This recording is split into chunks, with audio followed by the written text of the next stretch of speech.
What's going on, guys? Apathettic here with all your tips, recommendations, and everything in between. And today, I'm bringing you a brand new Warlock PvP build that features the Exotic Handcannon Sturm, Lunafaction Boots, and the seasonal mod pyretic Embrace. This Warlock build allows us to 2-tap our enemies from sniper-like ranges while constantly creating space between us and other stasis subclasses, while using our super as a direct counter to all stasis supers. We're going to start off covering what you need for this build, so the subclass, our weapon loadout, armor, and mods. From there, we'll then discuss how this all works together to help us 2-tap from insane ranges while also being nearly impossible to kill when popping our super in any situation. If you enjoy the feeling of 2-tapping guardians from insane ranges and virtually never dying in your super, then this build is for you. Before that, I'll briefly mention that I also stream on Twitch, so consider using the link below to drop a follow so you can see more gameplay like this live. With that, let's get into it. For our subclass, I chose Top Tree Dawnblade. I chose this subclass for a couple of reasons. One, the ranged impact of celestial fire and just how lethal it is from a distance is huge on this subclass. You'll notice I also do everything I can to help with my strength, and that's just to make sure I can get this ability back as quickly as possible. And you also have Wing, Sun, and Heat Rises, and these are nice kind of icing on the cake for this subclass. But the main reason I actually chose this, besides celestial fire, is going to be for Icarus Dash. And the reason I went with Top Tree Dawn over something like maybe Middle Tree here, as you'll see later in the build, is that I needed something that can allow me to get out of Dustfield grenades, get away from those Cold Snap grenades, just basically get away from stasis subclasses and their abilities in general.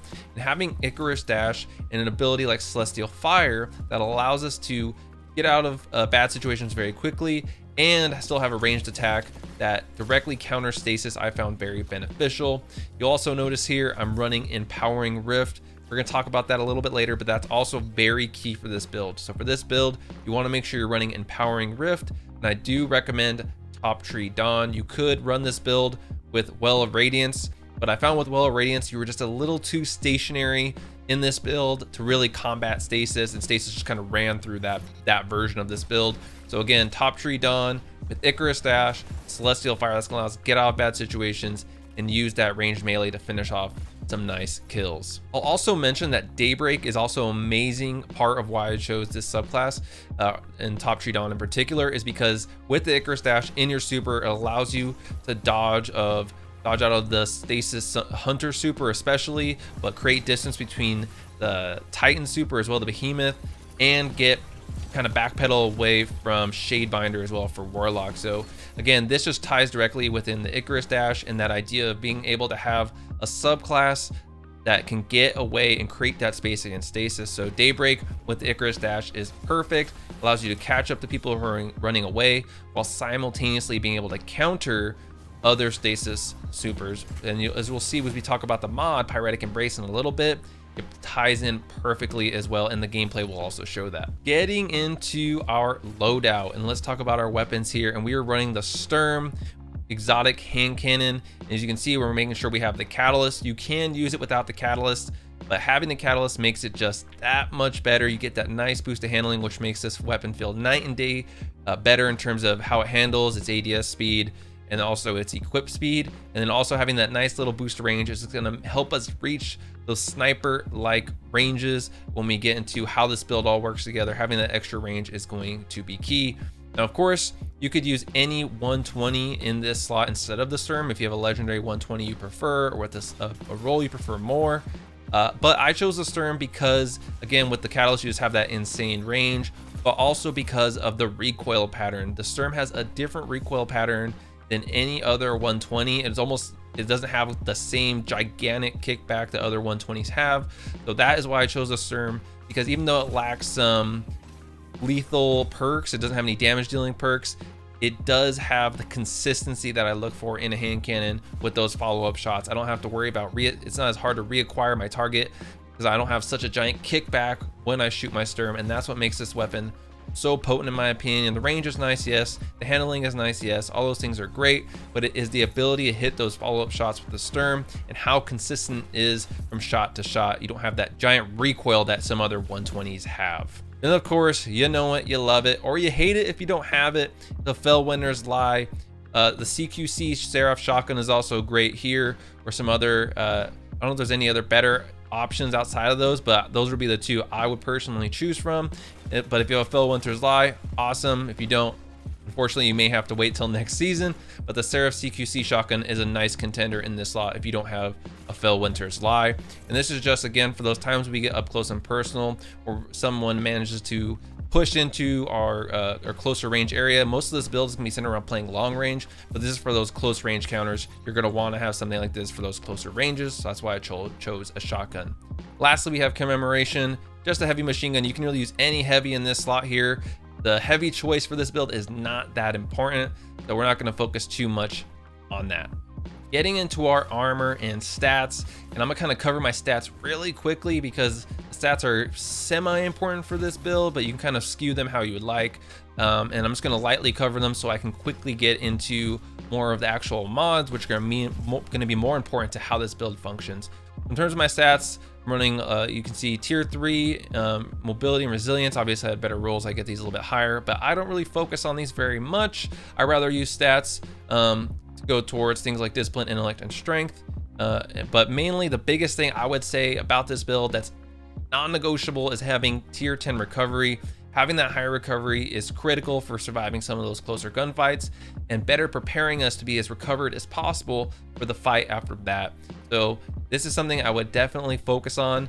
If you have to make some sacrifices, let them be in other areas. Do not sacrifice your recovery. A lot of people underestimate the impact of this stat, but if anyone said what is the #1 stat I should focus on for any character, it's going to be recovery. Next, you'll see I have tier 5 discipline, and that gives me a cooldown of 59 seconds. That's great enough for me. For Warlock, I think 59 seconds for your grenade, more than enough. Tier 5 for my super is great as well. I feel like I get any higher than that, and the gains aren't quite as good. I mean, if you can get tier 6 and still maintain some of these stats, obviously go for it. And then lastly, I have tier 8 strength, and I'll show the mod that helps with that as well. But this allows me to get my melee back every 40 seconds, which is great to constantly be having your celestial fire for those ranged attacks, which pairs great with the Sturm, which is a 120, so you can shoot someone about 2 times and then follow up with the celestial fire, and that should be enough to secure the kill. Or you can lead with a celestial fire, and then you only need 2 shots from your Sturm to finish them off. So it's definitely, having celestial fire and high strength combined with a 120 is definitely a lethal combo. So getting into the armor, and now we're gonna start with our helmet. I just run dual hand cannon targeting since it is one of the seasonal mods and there's only 1 energy cost. And that's just gonna give me better target acquisition, better accuracy, and even better ADS speed with my Sturm, which is gonna be huge. And then I'm running Taking Charge, become charged with light by picking up orbs of power. This is the easiest way to become charged with light. You really don't have to do much, especially if all your weapons are masterworked. And naturally you're gonna have some teammates with masterwork weapons, and people getting kills with their super and so forth. And so all these things generate orbs, which are gonna allow you to get those charges of light. So I highly recommend that. Going into our gloves, and I run hand cannon loader, again, for all complementing our Sturm, make that reload nice and quick so we can hit those follow-up shots as quickly as possible. And then shotgun dexterity. This just makes, even with quick draw, the stow and ready speed a little bit faster, and it's for 1 energy cost. And unless you have something else you really rather run here, I typically put this in here just to get that, make my shotgun come out a little bit quicker and allow me to switch my hand cannon a little bit faster as well. Moving on to our robes, and again, you just see more hand cannon mods. Anything to help the effectiveness of my Sturm is gonna be the name of the game here, and you will see why very shortly. Double and flinching hand cannon, so again, reducing that flinch when you're getting shot by an enemy is gonna allow you to more reliably, more consistently land those shots, especially in a heated fight where you're trading blows with another Guardian. And then higher energy fire, while charged with light, gain a bonus to weapon damage. Each defeated combatant consumes 1 stack of charge with light. So this is great because it pairs amazingly with Taking Charge. This allows us to go for those 2 taps with Sturm, even when we don't have our empowering rift. And as you'll see, a lot of this build focuses around that. So this allows us to basically have another opportunity to secure those 2-tap kills from pretty good ranges. Not gonna be quite as far as you'll see in a second, but this is just another way to get those 2 taps, which are always nice and crispy. Next, we have Lunafaction Boots, and this is where the build really starts to come together here. And this is where you have the exotic perk, Alchemical Etchings. Your rifts gain the additional ability to increase weapon reload speeds. Powering Rift makes weapons effective over long ranges. And so As you can see from the beginning, we're using Empowering Rift, which for that increased range, for that increased damage. So when you're Empowering Rift with the Sturm, you're going to be able to effectively 2-tap basically any Guardian.